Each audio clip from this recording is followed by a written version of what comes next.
I'd like you to imagine for just a moment a silent room. There are no people, no screens, no music escaping through headphones. Just you and the distant echo of your own thoughts. Often, confidence is born right there, in that intimate space where no one posts anything, where no likes blink red, where praise doesn't arrive because there's no audience. The outside world likes to measure value in tangible successes, retouched photos, diplomas hanging on the wall. But when the lights go out and the crowd leaves, the simple question remains: what do I really think of myself? If the answer slips into the negative, there's no point in a travel-filled feed or a calendar packed with achievements. Confidence dissolves like smoke. Today, I'm going to tell you a story in 7 parts. It's not the story of mythological heroes or unattainable geniuses. It's about the power of the self. It's the story of anyone who's ever had a shaky voice before performing, who's ever zoomed in on a selfie looking for flaws, who's ever opened a notebook and erased an idea for fear of criticism. It's your story and mine. In each chapter, you'll find reflections, examples, and practical challenges. But above all, you'll feel someone talking side by side. Because trust isn't preached on a platform. It's built through dialogue, eye to eye, even if that gaze is your own reflection in the mirror. Take a deep breath, keep an open mind, and follow along with me. When we reach the end, I want you to close your eyes and, in the same silent room as at the beginning, answer again. What do I really think about myself right now? As a child, I watched talent shows and thought artists slept, embracing their own greatness. I grew up, failed a few times, and discovered the irony. Even those who shine tremble. At a summer class, a singer who hypnotized audiences confessed, "I tremble all over before I go on. I just don't let that decide whether I sing." I understood that confidence doesn't dispense with fear. It speaks to him. Years later in a cafe, 2 colleagues were presenting evaluations. The one with the long resume asked permission with every sentence. The one with the short resume spoke upright and calm. The divide was internal narrative, not titles. Carol Dweck calls it a fixed or growth mindset. I like the metaphor of invisible glasses. Change the lens and the same garden gains color.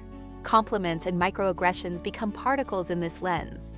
The teacher who ridicules, the aunt who comments, "You've gained weight," the friend who mocks, bricks that engrave, "I'm inadequate." The brain seeks evidence that confirms the plot and ignores everything else. That's why someone can accumulate beauty and success and still feel small. My case: 3 seconds of laughter in 4th grade froze my voice for years. Every time the teacher called for volunteers, I sweated and thought, I'm going to be a joke. As long as the script remained intact, any public speaking class failed. I sabotaged myself to protect the story. The turning point came when I wrote, "I'm afraid to speak" in a notebook, traced the origin, and saw good speakers fail without dying. Then I collected micro-victories, reading a paragraph, recording a short audio. Each act released dopamine and whispered, "I can fail and survive." Repetition reprograms the source code. Want to test it? Remember the last time your stomach froze. Write down the phrase that echoed, "They're going to laugh. I don't belong." That's the hidden script. Don't shout empty mantras. Create counter evidence in small doses. Ask the cashier a question. Post a video just for yourself. After each step, acknowledge, "I acted despite my fear." Confidence is born from consistent action, not from applause. Those you admire also make mistakes, but remain whole because they've already answered, "I am worthy" inside. And the excuse, "I was born shy," falls flat in the face of neuroplasticity. What fattens the monster is daily reinforcement.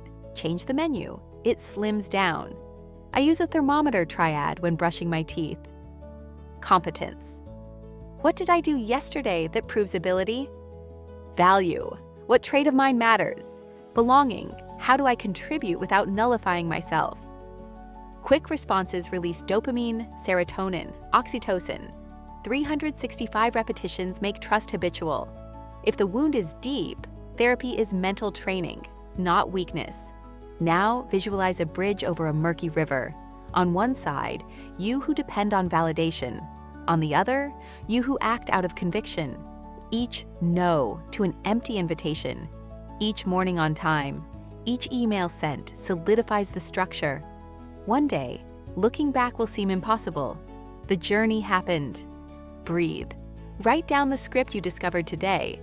Discomfort indicates you've left the lukewarm zone. If the critical voice whispers that nothing changes, respond.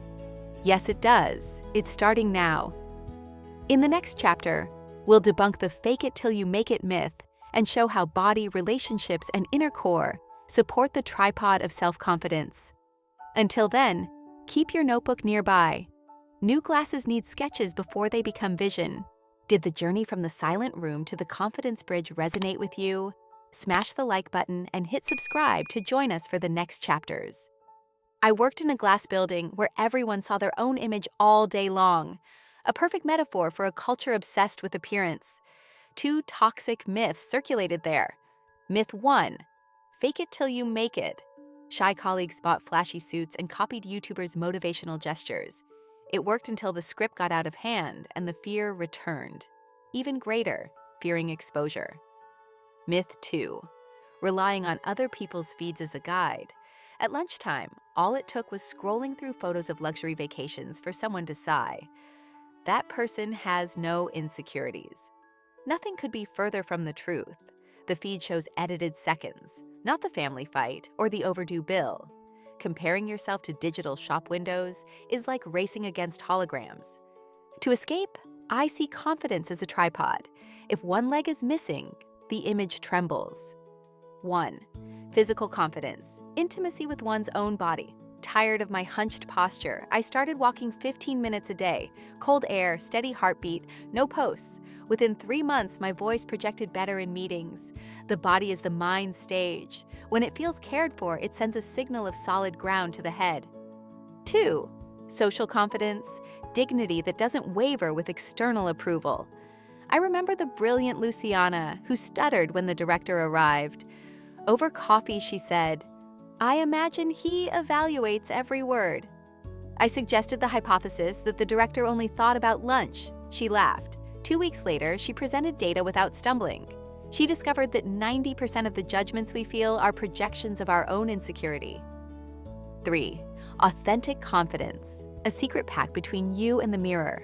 Promise something small, deliver without an audience, repeat. Sergio, laid off during the pandemic, would get up early, study for an hour, and send out resumes. "I show myself presence," he said. This history of self-loyalty became a root that held the tree together in a storm. When body interaction and inner core align, the 2 myths crumble. There's no need to pretend or compete with filters. The tripod isn't built in a weekend. Every gesture is a brick. Maybe you'll exchange the critical mirror for gratitude for the body that carries it. Maybe you'll ask a question in a meeting even though your voice trembles.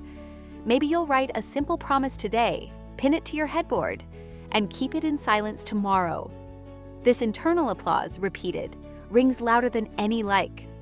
One day you'll realize you don't need a stage to feel whole. You already carry your own stage, solid on 3 pillars that no one can uproot. Coming home from work, I entered a crowded elevator and, without life-saving headphones, had to listen to a young man tell in a trumpeting voice how he dominated the meeting, humiliated competitors, and destroyed doubts about his talent. No one questioned him.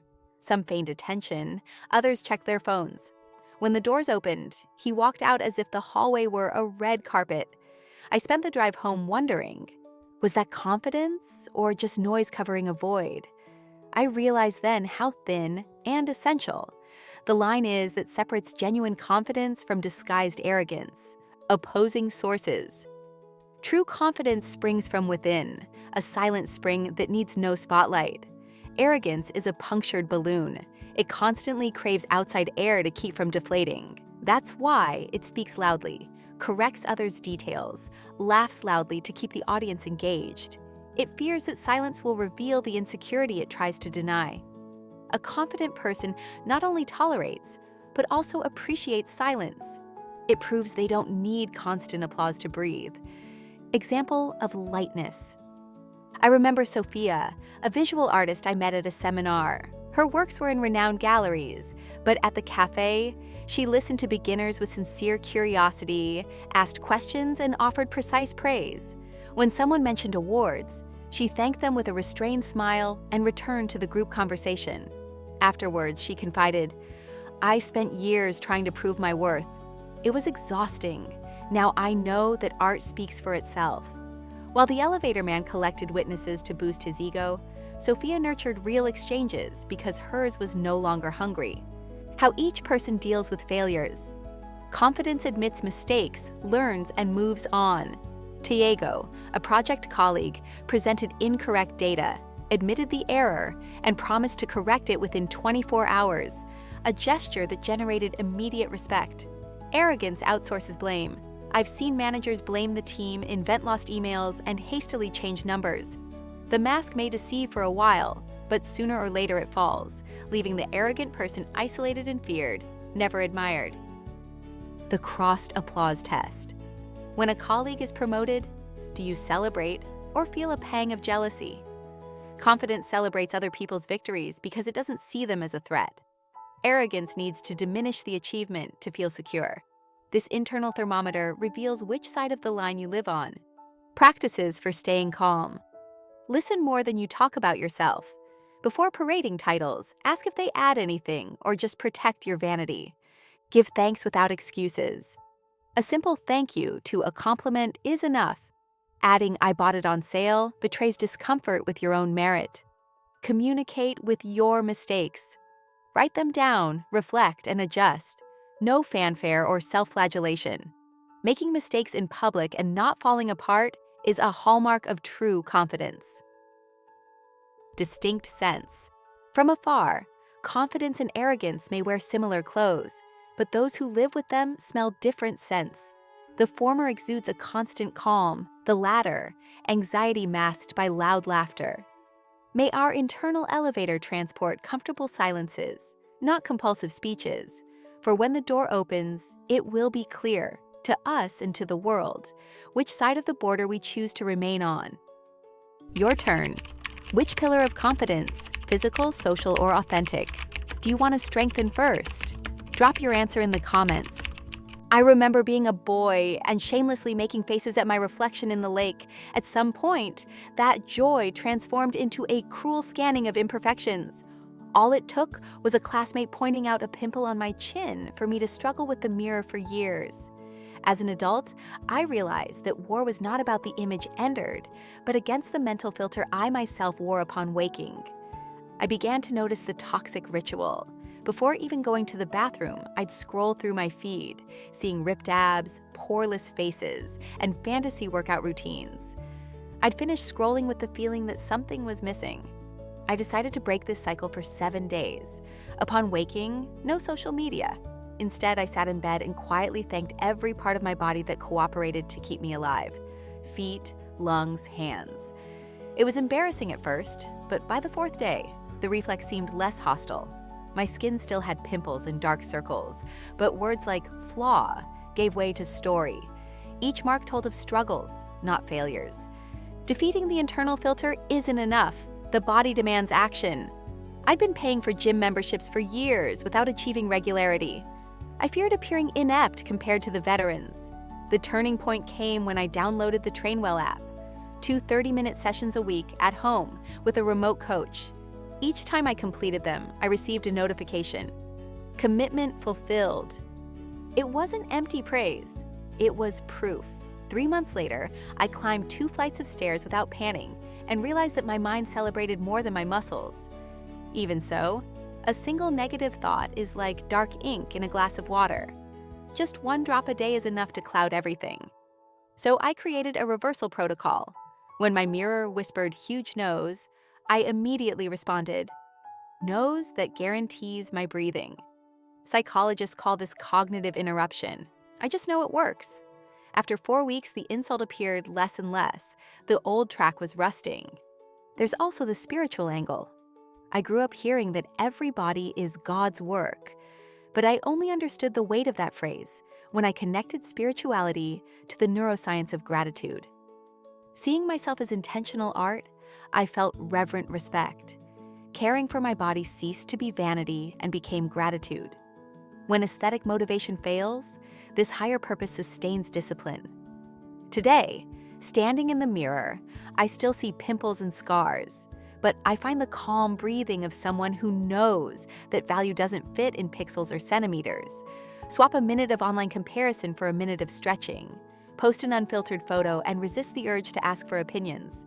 Show up for that first short workout without promising a marathon. Each gesture is a brick. Together, they rebuild the inner mirror. Physical confidence isn't born from perfect symmetry. It's born from the peace between care, movement, and acceptance. I'll never forget my first conference. I spent the night before convinced that 100 experts would demolish my work. I took the stage with sweaty hands and a voice like sand. At the end, I asked a veteran researcher what she thought. She smiled. Honestly, I was jotting down ideas for my panel. I barely noticed the details. Within seconds, I understood. The fierce tribunal existed only in my head.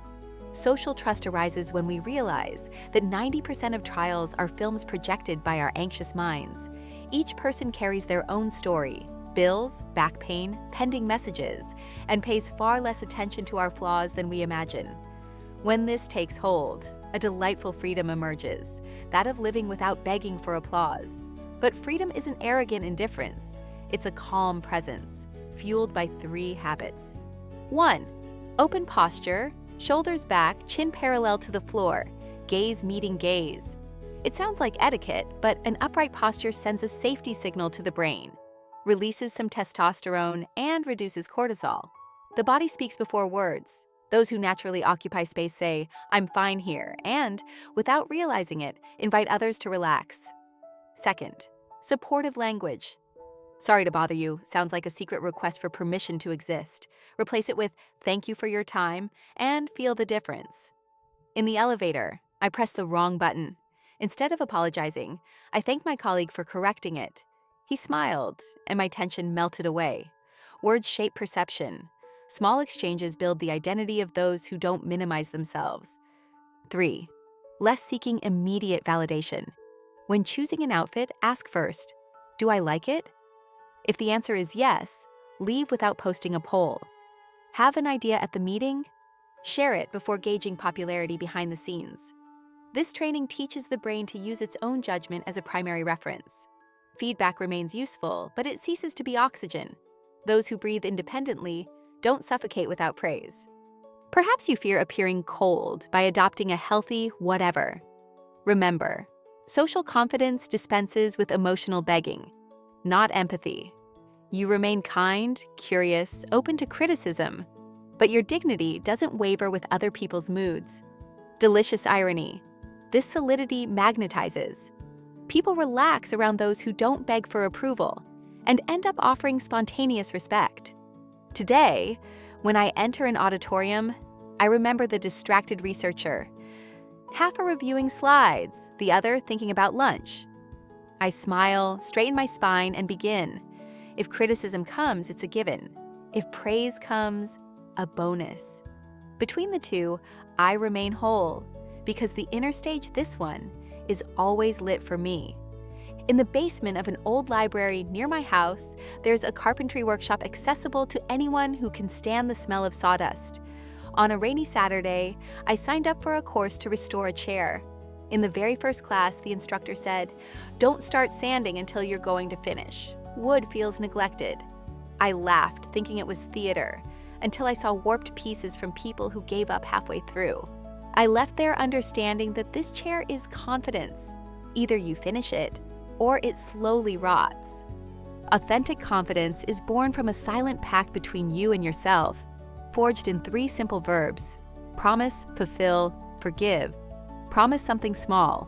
Read 10 pages, drink water, turn off your cell phone at 10. Fulfill it without an audience. If you fail, forgive yourself quickly, adjust, and resume.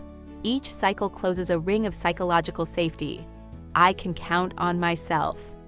I took my test by waking up at 6:30 a.m. for 30 days. For the first 10, I hated every beep. For the next 15, I woke up before the alarm. For the 30th, I noticed that the inner voice had stopped negotiating. When the day gets derailed, traffic, criticism, delay, I remember my morning appointment and stay up. There is, however, a whispering enemy called moral self-sabotage. Yesterday you failed. Today you don't deserve to try. To silence it, I record in my notebook, broken promise, cause, adjustment. I transform a slip-up into a metric, not a sentence. The brain, seeing data instead of drama, cooperates instead of running away. Another pillar is a set of non-negotiable values. Mine, honesty, kindness, curiosity. Act as a ruler when no one is watching. If a dishonest shortcut or cruel joke arises, I back away without conflict. This consistency cements the pact. People notice even if they don't comment, and they tend to trust you because you trust yourself. Many fear that this focus turns into selfishness. I respond by remembering the plane. First the oxygen mask on you, then on your neighbor. Those who betray inner promises arrive in the world needing approval. Those who honor them offer presence without emotional debt. In the living room, I keep the chair restored. I sanded it, varnished it, and screwed it all the way in. She sits in it without creaking, a daily reminder that wooden mindsets neglect. Every time I see her, I jot down the next micro-promise and go back to sanding. Because trust isn't a golden trophy on a shelf. It's a work in progress, layer upon layer, until the act of sitting within oneself becomes a natural movement, as fluid as breathing. 3 winters ago, I agreed to descend into a cave in Minas Gerais. The guide warned, "The difficult part isn't the darkness, it's the echo of what you carry inside." I thought it sounded catchy until we turned off our flashlights 20 meters from the entrance. No sliver of light, just breathing. Without distractions, my brain projected memories I'd hidden. Envy of a friend, anger at an old criticism, shame of past lies. Touching the icy rock, I understood the brutal metaphor. Ultimate self-confidence requires visiting this inner subterranean, not to exterminate shadows, but to recognize them as part of the structure. We call this shadow work. It's not self-flagellation or ghost hunting. It's sitting in the face of weaknesses, without the curtain of rationalization, and saying, "I see you." When denied, the shadow escapes in irritation, gossip, or procrastination. When illuminated, it loses the need to scream. My first exercise was to list everything I condemned in others. I discovered mirrors. The rigidity I criticized was the same harshness with which I judged my mistakes.